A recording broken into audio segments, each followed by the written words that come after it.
Hello बच्चों, कैसे हो आप। मैं आपका राजहंस राज वेदांश केमिस्ट्री में स्वागत करता हूं। आज हम लोग जो टॉपिक पढ़ने वाले हैं वो टॉपिक क्या है, तो चलते हैं सीधे टॉपिक की ओर। तो वो टॉपिक है laws of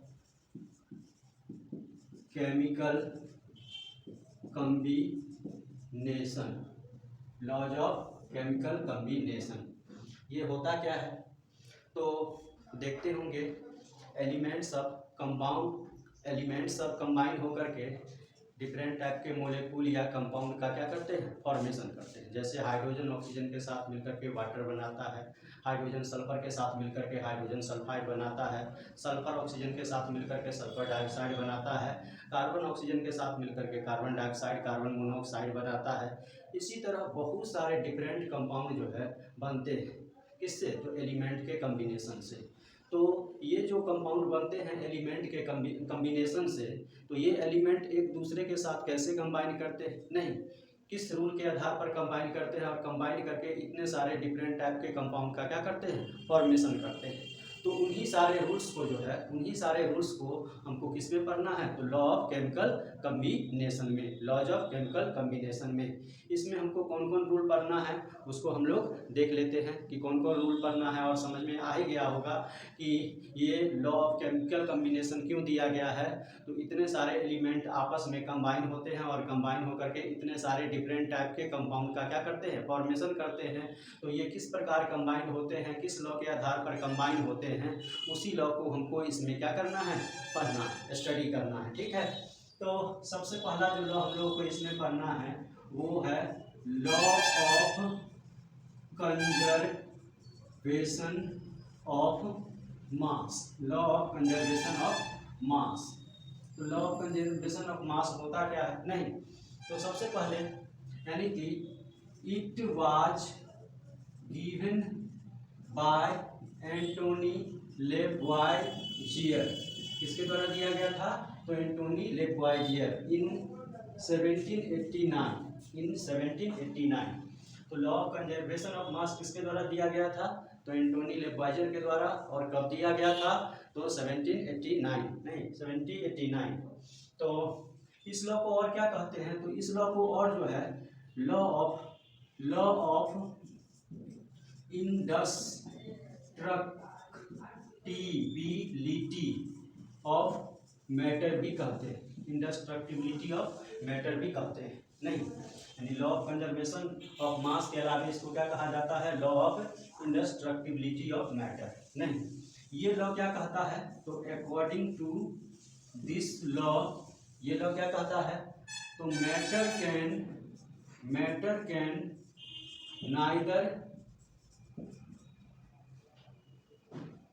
neither be created nor destroyed, but it can be changed into one form to another form। तो सबसे पहला लॉ क्या था, तो लॉ ऑफ कंजर्वेशन ऑफ मास दिया किसने था, तो एंटोनी लेवॉइजियर ने। इस लॉ को और क्या कहते हैं, तो इस लॉ को लॉ ऑफ इंडस्ट्रक्टिबिलिटी ऑफ मैटर भी कहते हैं।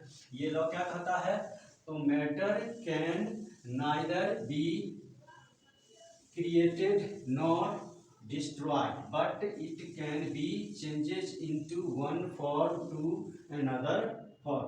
इसका मतलब क्या हुआ, तो इसका मतलब हुआ कि कोई भी मैटर हो उसको आप ना तो क्रिएट कर सकते हैं और ना ही क्या कर सकते हैं, डिस्ट्रॉय कर सकते हैं। सिर्फ उसको वन फॉर्म से अनदर फॉर्म में क्या कर सकते हैं, चेंज कर सकते हैं। वन फॉर्म से अनदर फॉर्म में चेंज कर सकते हैं। जैसे कि मान लीजिए एक कागज़ का टुकड़ा आप ले लीजिए, एक कागज़ का टुकड़ा ले लीजिए, पेपर ले लीजिए, ठीक है।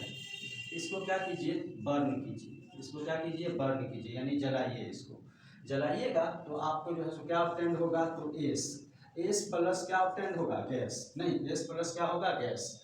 तो आप पेपर को जलाए तो पेपर जलने के बाद एक अदर फॉर्म में क्या हुआ, चेंज हो गया। एक अनदर फॉर्म में क्या हो गया, चेंज हो गया। क्या आप इस पेपर को पूरी तरह डिस्ट्रॉय कर सकते हैं, तो पॉसिबल ही नहीं है। तो वही ये लॉ कहता है कि इस यूनिवर्स में नहीं, इस यूनिवर्स में जितने भी मैटर हैं आप उसको जो है डिस्ट्रॉय नहीं कर सकते, नहीं, यानी कि वो कैसा होता है, तो इंडेस्ट्रक्टिबल होता है, यानी कि अनश्वर होता है, जिसको नष्ट नहीं किया जा सकता है, जिसको पूरी तरह समाप्त नहीं किया जा सकता है। सिर्फ उसको क्या किया जा सकता है, तो सिर्फ उसको एक फॉर्म से दूसरे फॉर्म में चेंज किया जा सकता है, लेकिन उसको पूरी तरह नष्ट किया नहीं जा सकता, उसको पूरी तरह नष्ट हम नहीं कर सकते हैं। ठीक है, तो जिनको नोट करना हो नोट कर सकते हैं।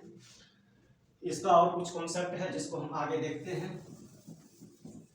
तो इसका मतलब क्या हुआ, हम तो लॉ पढ़ लिए, अब इस लॉ का मतलब क्या हुआ, इस लॉ का एप्लीकेशन क्या होगा, कैसे इसका एप्लीकेशन करेंगे, तो उस एप्लीकेशन को हम लोग जो है देखेंगे कैसे ये लॉ काम करता है। तो ये लॉ कैसे काम करता है, तो इन ए केमिकल चेंज, मान लीजिए कोई केमिकल चेंज होता है, ठीक है, कोई केमिकल चेंज हो रहा है, उस केमिकल चेंज में क्या है, तो केमिकल चेंज में total mass of reactants equal to क्या हो जाएगा, तो total mass of products plus mass of unreacted reactant, mass of unreacted reactant. तो इसको हम समझते हैं, मान लीजिए कोई केमिकल चेंज हुआ मतलब यानी कि एग्जाम्पल ए है जो कि बी के फॉर्म में क्या हो रहा है, चेंज हो रहा है। ए किस में चेंज हो रहा है, बी में, नहीं, यानी कि सब्सटेंस क्या था, तो ए था, चेंज किस में हो गया, तो बी में, नहीं, यानी कि केमिकल चेंज तब ये होगा जब कोई सब्सटेंस एक नए प्रॉपर्टीज वाले सब्सटेंस में क्या होगा, चेंज होगा। इसका मतलब है कि ए जो बी में चेंज हुआ है, बी के प्रॉपर्टीज से ए का प्रॉपर्टी नहीं मिलता होगा, यानी कि ये पूरी तरह डिफरेंट प्रॉपर्टी वाला होगा। यहाँ पर जो बी होगा ए से पूरी तरह डिफरेंट प्रॉपर्टी वाला होगा, तभी ये केमिकल चेंज होगा, नहीं। अब इस केमिकल चेंज में ये एरो लाइन है, इस एरो लाइन के पहले जो होते हैं उसको क्या कहते हैं, तो उसको रिएक्टेंट कहते हैं, उसको क्या कहते हैं, रिएक्टेंट। और एरो लाइन के बाद जो रहता है उसको क्या कहते हैं, प्रोडक्ट कहते हैं, नहीं, प्रोडक्ट कहते हैं।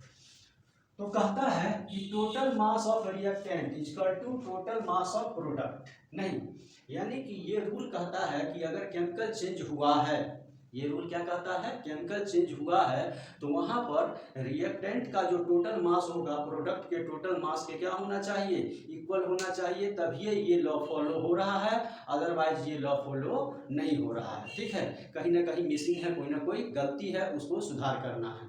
तो यानी कि टोटल मास ऑफ रिएक्टेंट जो है टोटल मास ऑफ प्रोडक्ट के इक्वल होगा, तब ये इस लॉ को फॉलो करेगा, नहीं तो इस लॉ को फॉलो नहीं करेगा। ठीक है, तो यहाँ पर हम रिएक्टेंट ए है और प्रोडक्ट क्या है, बी है, नहीं, प्रोडक्ट क्या है, बी है, तो हम यहाँ पर लिख सकते हैं mass of A equal to क्या होना चाहिए, मास ऑफ बी, सीधा।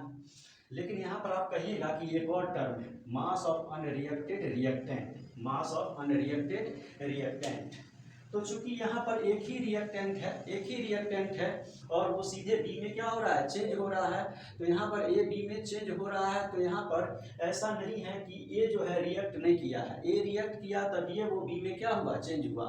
तो यहाँ पर एक और रहता तब जो है उसका मास क्या करते, लिखते, नहीं तो यहाँ पर नहीं लिखेंगे। चलिए उसको दूसरे एग्जाम्पल के द्वारा समझते हैं। जैसे कि मान लीजिए ए है और बी के साथ रिएक्ट किया, नहीं, और क्या बनाया, तो सी, और क्या बनाया, डी बनाया, नहीं, सी और डी बनाया। तो यहाँ पर अगर आप इक्वेशन लिखिएगा तो mass of A plus mass of B equal to क्या होना चाहिए, तो mass of C plus mass of D, नहीं, मास ऑफ डी। अब जो है यहाँ पर समझते हैं, जैसे कि एरो लाइन के पहले दो सब्सटेंस है, एक ए है और दूसरा क्या है, बी है, एक ए है और दूसरा क्या है, बी है। तो यहाँ पर जो ए होगा वो रिएक्टेंट कहलाएगा, क्या कहलाएगा, रिएक्टेंट, और बी क्या कहलाएगा, तो रिएजेंट। तो रिएक्टेंट क्या होता है, तो जो सब्सटेंस अनदर सब्सटेंस के फॉर्म में चेंज हो वो रिएक्टेंट, और जो उसको चेंज होने में मदद करे वो क्या होगा, रिएजेंट। जो उसको चेंज होने में क्या करे, मदद करे, वो क्या होगा, रिएजेंट। जैसे कि मान लीजिए एक पत्थर का टुकड़ा ले लीजिए, ठीक है, यानी कि ये पत्थर का टुकड़ा है, और एक क्या ले लीजिए, तो एक जो है हथौड़ी ले लीजिए, नहीं क्या ले लीजिए, हथौड़ी नहीं, ये एक हैमर है, क्या है, हैमर है, नहीं हैमर है, ठीक है, हैमर है। अब जो है आप इस हथौड़ी को पकड़ के इस पत्थर को पीटिए, इस पत्थर को पीटिएगा, तोड़िएगा नहीं, तोड़िएगा तो पत्थर का आपको क्या क्या छोटा छोटा टुकड़ा सब नहीं, स्मॉल पीसेज ऑफ स्टोन, छोटा छोटा टुकड़ा सब क्या होगा, ऑब्टेन्ड होगा, नहीं छोटा छोटा टुकड़ा सब ऑब्टेन्ड होगा। तो ये एक बड़ा सा पत्थर जो था वो स्मॉल पीसेज ऑफ स्टोन में क्या हो गया, चेंज हो गया। तो चेंज होने वाला कौन है, तो स्टोन है। तो यहाँ पर स्टोन क्या हो जाएगा, तो यहाँ पर स्टोन हो जाएगा रिएक्टेंट। और स्टोन को स्मॉल पीसेज ऑफ स्टोन में चेंज होने में कौन हेल्प किया, तो हैमर। तो हैमर यहाँ पर क्या हो जाएगा, तो रिएजेंट। हैमर यहाँ पर क्या हो जाएगा, रिएजेंट हो जाएगा, नहीं। और जितने भी बने हैं सारे के सारे क्या हो जाएंगे, तो प्रोडक्ट। क्योंकि बनने वाले जितने भी सब्सटेंस होते हैं, यानी कि बनने वाले जितने भी सब्सटेंस होते हैं सभी के सभी क्या कहलाते हैं, तो प्रोडक्ट ही कहलाते हैं, सभी के सभी क्या कहलाते हैं, प्रोडक्ट ही कहलाते हैं। अब मान लीजिए यहाँ पर ये 100 ग्राम लिए, नहीं यहाँ पर ये 100 ग्राम लिए, और यहाँ पर ये 50 ग्राम लिए, नहीं 50 ग्राम लिए, ये 100 ग्राम और ये 50 ग्राम दोनों रिएक्ट करके क्या बनाया, तो C और D बनाया, नहीं C और D बनाया। तो मान लीजिए यहाँ पर ये कुछ यानी कि पूरा का पूरा यानी कि रिएक्ट नहीं कर पाया, कुछ बच गया। तो इसको हम एक अनदर एग्जांपल के द्वारा समझेंगे, ठीक है, यहाँ तक तो समझ में आ गया होगा। एक अनदर एग्जांपल लेते हैं।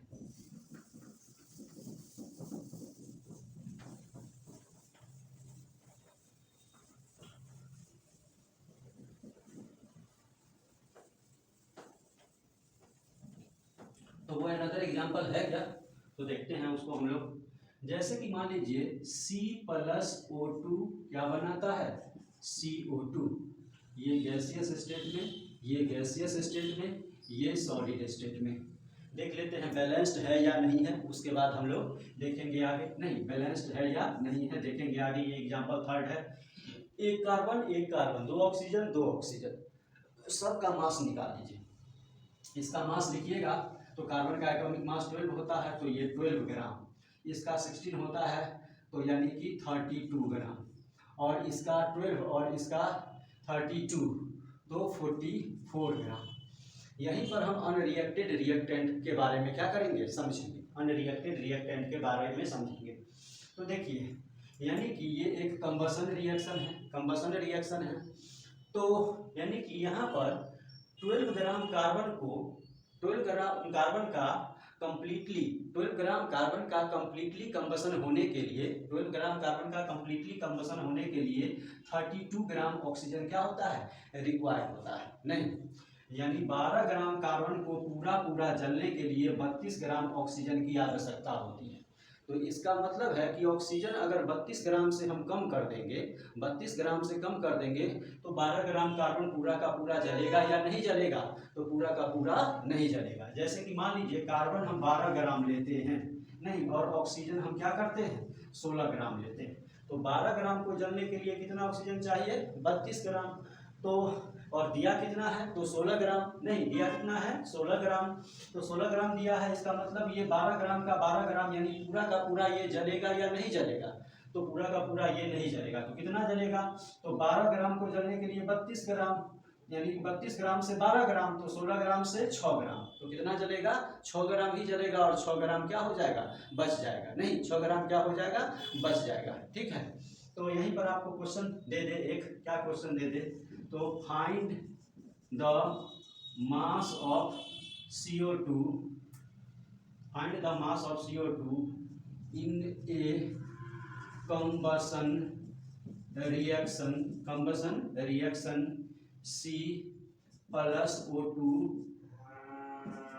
CO2 in which 12 gram carbon is burnt in 16 gram of oxygen, 16 gram of oxygen. तो अब जो है कह रहा है कि कितना कार्बन डाइऑक्साइड क्या होगा, बनेगा, कितना कार्बन डाइऑक्साइड क्या होगा, बनेगा। तो यानी कि 16 ग्राम ही ऑक्सीजन दिया है, इसका मतलब है 16 ग्राम ही ऑक्सीजन दिया है, इसका मतलब ये 6 ग्राम ही जलेगा, 6 ग्राम ही जलेगा। तो आप देख सकते हैं यहाँ पर इसको क्वेश्चन को कैसे सोल्व करेंगे, तो हम कह सकते हैं since 32 gram O2 gives 44 gram CO2, hence 1 gram O2 gives 44 by 32, so कितना 16 ग्राम ही हमको दिया है, 16 ग्राम O2 तो 44 बाय 32 इंटू 60 222, यानी कि 22 ग्राम CO2 क्या होगा, ऑब्टेंड होगा। 22 ग्राम CO2 क्या होगा, ऑब्टेंड होगा। ठीक है, और ये इक्वेशन जो है लॉ ऑफ केमिकल कॉम्बिनेशन को पूरा करता है कि नहीं करता है, तो बैलेंस्ड केमिकल इक्वेशन से हम चेक कर सकते हैं। तो total mass of reactant equal to क्या होगा, तो टोटल मास ऑफ प्रोडक्ट होगा। नहीं तो रिएक्टेंट कौन कौन है, तो यहाँ C और O2 रिएक्टेंट है। क्या है, C और O2 रिएक्टेंट है। तो मास ऑफ क्या लिखिएगा, तो mass of C plus mass of O2 equal to mass of CO2। तो मास ऑफ C कितना है, तो मास ऑफ C 12 और मास ऑफ O2 तो 32 और मास ऑफ CO2 तो 44, जोड़िएगा तो 44 इक्वल टू 44 ग्राम लगेगा, यानी कि टोटल मास ऑफ रिएक्टेंट जो है टोटल मास ऑफ प्रोडक्ट के क्या है, इक्वल है, टोटल मास ऑफ प्रोडक्ट के इक्वल है। इसका मतलब ये लॉ ऑफ केमिकल कॉम्बिनेशन को क्या करता है, फॉलो करता है। लॉ ऑफ केमिकल कॉम्बिनेशन को क्या करता है, फॉलो करता है। अब जो है समझ में आ गया होगा, तो किसी भी केमिकल रिएक्शन में या केमिकल चेंज में जो है आप लॉ ऑफ केमिकल कॉम्बिनेशन को क्या कर सकते हैं, अप्लाई कर सकते हैं, और अप्लाई करके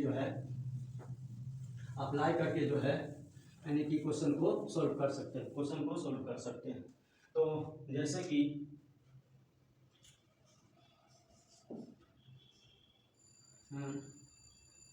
eight gram carbon burns to give 16 gram of CO2, then find the mass of O2।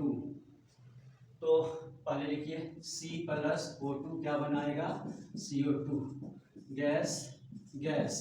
अब जो है कितना दिया है, तो ये 8 ग्राम दिया है और ये कितना दिया है, 16 ग्राम दिया है, और पूछ रहा है ये क्या होगा।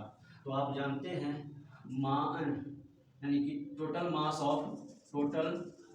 ऑफ रिएक्टेंट इक्वल टू क्या होता है, तो टोटल मास ऑफ प्रोडक्ट क्या होता है, प्रोडक्ट होता है। तो रिएक्टेंट कौन कौन है, तो mass of C plus mass of O2 equal to mass of CO2। Mass of C कितना है, 8 ग्राम, और मास ऑफ O2 हमको पता नहीं है, तो मास ऑफ O2 और मास ऑफ CO2 कितना है, तो 16 ग्राम है। तो मास ऑफ O2 निकालना होगा, तो 16 ग्राम माइनस 8 ग्राम, तो यानी कि क्या हो जाएगा, 8 ग्राम। समझ में आ गया होगा। तो यानी कि केमिकल चेंज में मान लीजिए कोई सब्सटेंस है, उसका मास डिटरमाइन करना है, तो हम इस फॉर्मूला के द्वारा उसका मास भी क्या कर सकते हैं, डिटरमाइन कर सकते हैं। तो फर्स्ट लॉ आपको समझ में आ गया होगा। अब जो है अगले लॉ की तरफ चलते हैं, लॉ ऑफ कांस्टेंट प्रोपोर्शन और लॉ ऑफ डेफिनिट प्रोपोर्शन। तो अगला जो हम लोग का लॉ है लॉ ऑफ केमिकल कॉम्बिनेशन का, तो अगला जो लॉ है सेकेंड में लॉ ऑफ डेफिनिट प्रोपोर्शन और constant proportion, law of definite proportion और कांस्टेंट प्रोपोर्शन। ये लॉ किसके द्वारा दिया गया था, तो it was given by Proust in 1799। ये लॉ प्राउस्ट के द्वारा दिया गया था, और ये लॉ कहता क्या है, तो ये लॉ कहता है according to this law a chemical compound always contains always contains definite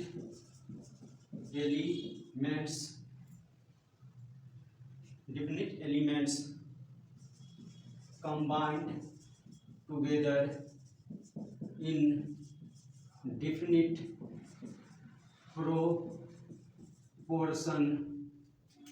proportion of masses। तो ये डिफिनीशन हुआ।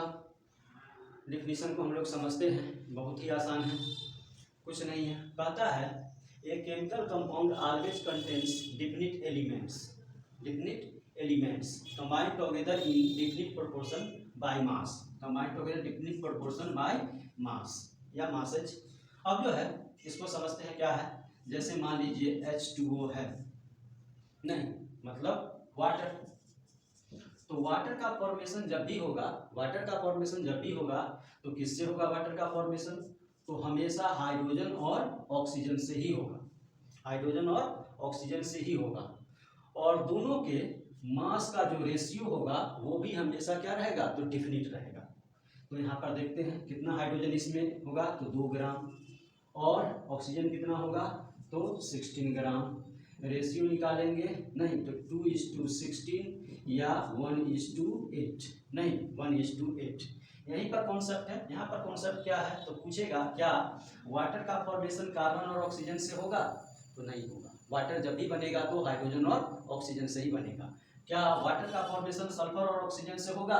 तो नहीं, वाटर का फॉर्मेशन जब भी होगा तो हाइड्रोजन और ऑक्सीजन से होगा। क्या वाटर का फॉर्मेशन नाइट्रोजन और ऑक्सीजन से होगा? तो नहीं। यानी कि वाटर जब भी बनेगा तो हाइड्रोजन और ऑक्सीजन से ही बनेगा। तो वही कहता है ए chemical compound always contains definite elements की जगह पर आप कह सकते हैं same elements combined together in definite proportion by mass. यानी कि अब जो है आगे चलते हैं, ये तो समझ में आ गया। अब कहता है कि जो सेम एलिमेंट मिल करके उस कंपाउंड का फॉर्मेशन कर रहा है, उसके मास का रेशियो भी हमेशा क्या होगा? सेम ही होगा। नहीं, उसके मास का रेशियो भी हमेशा क्या होगा? सेम ही होगा। डिफिनिट या फिक्स्ड प्रोपोर्शन बाय मास। अब आगे क्या है? तो मास पर हम आ रहे हैं। तो हाइड्रोजन कितना? तो 2 ग्राम। ऑक्सीजन कितना? तो 16 ग्राम। नहीं, ऑक्सीजन कितना? तो 16 ग्राम। अगर आप इन दोनों में से किसी का भी मास चेंज करते हैं, जैसे कि इसका 1 ग्राम कर दीजिए, नहीं, और इसका 16 ग्राम कर दीजिए, या इसका 3 ग्राम कर दीजिए, इसका 16 ग्राम कर दीजिए, इसका 2 ग्राम और इसका 17 ग्राम कर दीजिए, तो वाटर का फॉर्मेशन नहीं होगा। यानी कि उसके मास का भी जो रेशियो रहता है वो फिक्स्ड प्रोपोर्शन ऑफ मास में क्या करता है? कंबाइन करता है। फिक्स्ड प्रोपोर्शन ऑफ मास में कंबाइन करता है। तो यहाँ तो एक समझ में आ गया होगा। अब अगला एग्जाम्पल हम लोग देखते हैं, जैसे कि कार्बन डाइऑक्साइड। तो कार्बन डाइऑक्साइड किससे बनेगा? तो कार्बन एंड ऑक्सीजन से। किससे बनेगा? कार्बन और ऑक्सीजन से। आपसे पूछेगा कार्बन डाइऑक्साइड सल्फर और ऑक्सीजन से बन सकता है? तो नहीं, कार्बन डाइऑक्साइड सल्फर और ऑक्सीजन से नहीं बनेगा। उसी तरह NH3 है, नहीं NH3 है। मास का रेशियो देखिएगा, तो मास का रेशियो यानी कि 16 और 32, और NH3 है, तो NH3 नाइट्रोजन और किससे बनेगा? हाइड्रोजन से। नाइट्रोजन और हाइड्रोजन से नहीं, तो यहाँ पर नाइट्रोजन का तो 14 और इसका 3, 14 और 3। पूछेगा अमोनिया का फॉर्मेशन जो है सल्फर और हाइड्रोजन से हो सकता है? तो अमोनिया का फॉर्मेशन सल्फर और हाइड्रोजन से नहीं हो सकता है। अमोनिया का फॉर्मेशन सल्फर और हाइड्रोजन से नहीं हो सकता है।